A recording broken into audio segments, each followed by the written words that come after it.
Qualche giorno fa un'amica mi avvisa che a casa sua sarebbe stata ospite una disegnatrice che io stimo parecchio. Per me le sue vignette erano un modo per conoscere nuove storie, che un po' è lo scopo di noi creatori. L'incontro con questa persona è stato il motivo scatenante che mi ha spinto a fare questo video.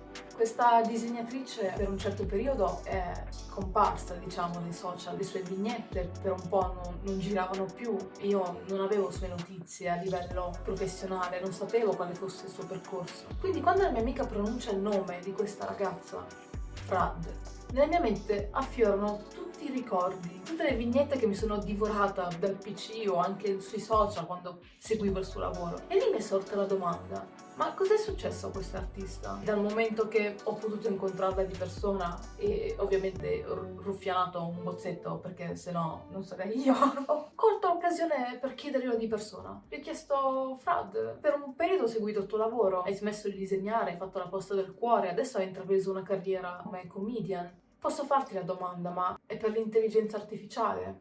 Non capiva di cosa stessi parlando. Le spiego che esistono dei programmi gratuiti aperti a chiunque che sono in grado di assorbire il suo stile e riprodurlo. Le spiego che il suo stile è a portata di chiunque potrebbe fare fumetti spacciandosi per lei. Lei apprende per la prima volta dell'esistenza dell'intelligenza artificiale e la sua risposta è stata: sti cazzi.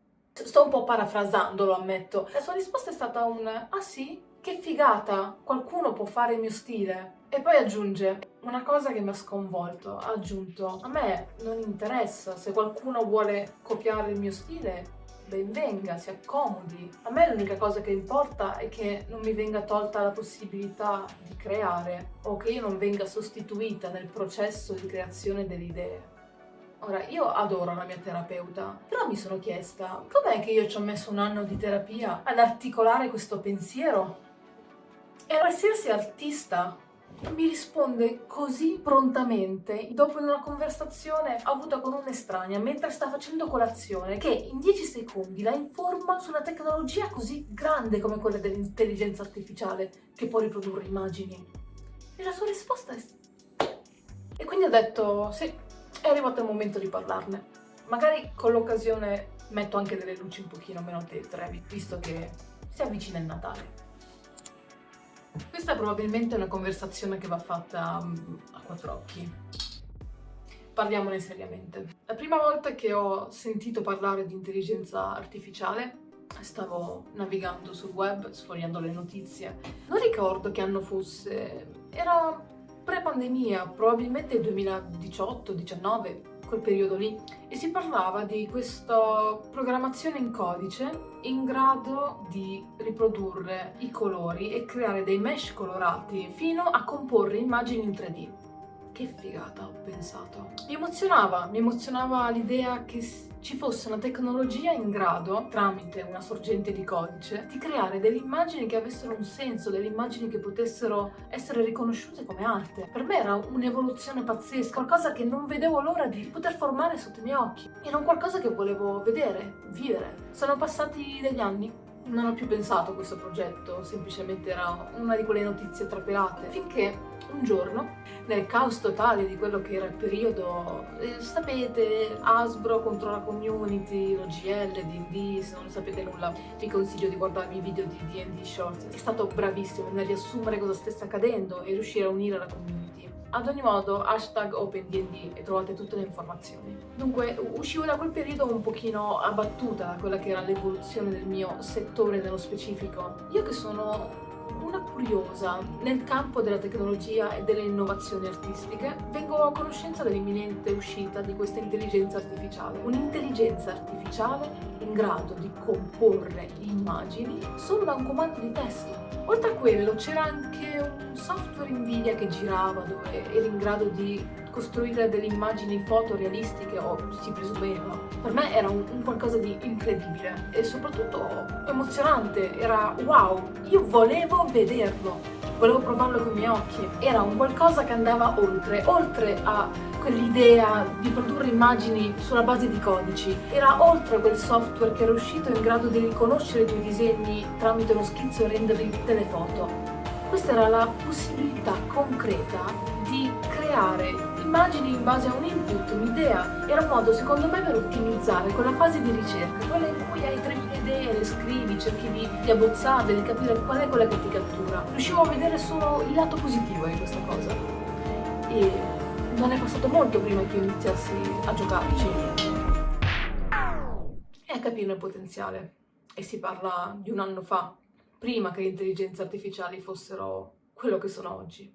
Fatto sta che se siamo qua per essere sinceri, vedere ciò che era in grado di realizzare quell'intelligenza artificiale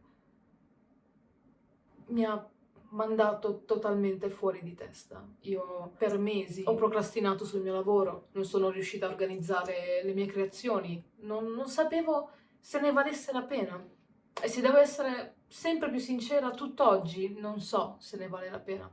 E un po' per questo faccio questo video, perché vorrei un giorno rivedermi, magari prendermi a schiaffi, o avere modo di parlare con me stessa. È stato esattamente quando ho sentito quelle parole da Frad che ho capito che era il momento di affrontare questa cosa. Certo, c'è anche un collega, nonché un caro amico, che ha insistito perché io facessi questo video. Braco. Quando è uscita questa potenza di macchina, questo artificio incredibile, ho capito in un secondo che il mio lavoro sarebbe stato inutile. Almeno questo è quello che ho pensato in quel momento. Fino ad allora io avevo immaginato che il mio futuro, la mia sfida, il mio goal fosse quello di diventare un artista riconoscibile. Volevo che la gente vedesse i miei lavori e potesse dire «Ah, quella mappa l'ha fatta Ren». E quindi vedere quella potenzialità mi ha fatto capire che era vicino il futuro, che se stai guardando questo video per te è un presente, in cui diventerà sempre più difficile, se non impossibile, capire chi ha generato cosa. In un futuro dove uno stile poteva essere riprodotto da chiunque. E come potevo io avere uno stile unico ed essere un artista riconoscibile in un mondo dove il tuo stile è in mano a chiunque? Questo mi ha mandato molto in crisi. Ho avuto a che fare con i miei sensi di colpa, ma se avessi iniziato prima, se avessi fatto quello, se avessi fatto l'altro. Perché prima di buttarmi su Patreon e creare le mie mappe di battaglia, io creavo immagini, creavo contenuti, ma lo facevo per altri, ero sempre la persona dietro le quinte. E questo aveva alimentato in me quel bisogno di essere riconosciuta come artista, di non essere solo l'equivalente di un ghostwriter dei disegni. Ero felice che un progetto avesse successo, ma non ero felice del fatto che io non potessi in alcun modo reclamare quel successo e dire «Ehi, l'ho fatto io!» E no, non insistete, non vi dirò quali creatori. Fatto sta che sono arrivata a un punto in cui ho pensato devo farlo per me stessa, voglio crescere artisticamente, non voglio rimanere nell'ombra a produrre cose che gli altri non sapranno mai venire da me. Come faccio io come artista a lasciare il segno e farmi riconoscere nel futuro se nessuno sa cosa faccio? Ed è il motivo per cui ho iniziato il mio Patreon. Certo, iniziare a fare mappe a 2 passi dall'uscita di una nuova piattaforma di gioco come quella che sarà D&D One, o iniziare a fare mappe nel periodo prima che la Hasbro si innemicasse tutta la community, e iniziare a fare mappe qualche mese prima dell'uscita pubblica dell'intelligenza artificiale generatrice di immagini non è stato un gran colpo di genio, lo ammetto, ma ne sono felice. Perché era l'unica cosa che potevo fare per sentirmi libera io. Perché c'è un qualcosa che ho dimenticato, qualcosa che ho omesso nel parlarvi, e che per quanto io volessi farmi riconoscere, la verità è che la cosa che mi piace di più quando disegno è creare. Non so neanche come ho iniziato a disegnare onestamente, mi ricordo solo che ero bambina, mi piaceva prendere dei fogli, dei colori, le cose prendevano forma sotto i miei occhi e mentre lo facevo tutti quei colori, quelle linee, quei soggetti diventavano vivi e nella mia testa si creava una storia, era ciò che mi piaceva del disegnare ed è ciò che mi piace del gioco di ruolo, masterare o partecipare come giocatore. Per me è l'occasione per plasmare un mondo, per comunicare, per creare una storia. Quindi mi sono chiesta come fa l'intelligenza artificiale a rubarmi la voglia di creare e comunicare. Non lo fa. Le persone possono utilizzare questo magnifico strumento male, possono avvantaggiarsi dagli artisti, possono sfruttare una categoria che è sempre stata all'angolo come quella degli illustratori, soprattutto in un paese come il nostro. Le persone possono rubare il mio stile, rubare lo stile di Fradi, lo possono fare, ma non sarà una mia opera, non sarò io, non sarà quella parte di me. Potranno spacciarla per qualcosa che ho creato io, potranno truffare gli altri spacciandosi per me, non sarò io, perché io sono all'interno delle storie che creo. Io sono la chiave di lettura di quella connessione che si crea nel momento stesso in cui disegno. E per quanto ci sia voluto un anno per arrivare a una conclusione che una sconosciuta che incontro per la prima volta elabora in 10 secondi, non potranno sostituire la mia libertà di creazione. Voglio sentire nei commenti cosa ne pensate. Potranno emularlo? Sì. Lo schema di ragionamento viene emulato continuamente da questi programmi, ma non è la stessa cosa. Se tu che ascolti lo stai capendo, ti abbraccio virtualmente, molto brevemente, perché non mi piace il contatto fisico, però ti abbraccio, ecco. Fai come se ti avessi abbracciato, così.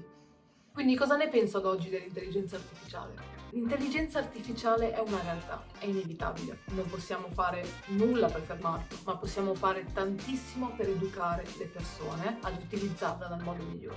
E non importa se i nostri governi hanno la briga di censurarla, limitarla solo quando tocca loro, solo quando hanno paura che i deepfake possano recare danno o quando hanno paura di non aggiudicarsi una fetta del mercato. Ma noi possiamo educare, creare delle regole, supportare i creatori, stabilire cosa è giusto e sbagliato, tocca a noi. Quindi non sosterrò le persone che utilizzano l'intelligenza artificiale per sostituire un artista. Io comprerò da quell'artista. Non mi metterò a competere con una macchina in grado di produrre in 10 secondi quello che io produco in un anno. A parte che sarebbe disumano, ma non avrebbe senso, perché non potrei godermi il viaggio e quando disegno quello che voglio è viaggiare.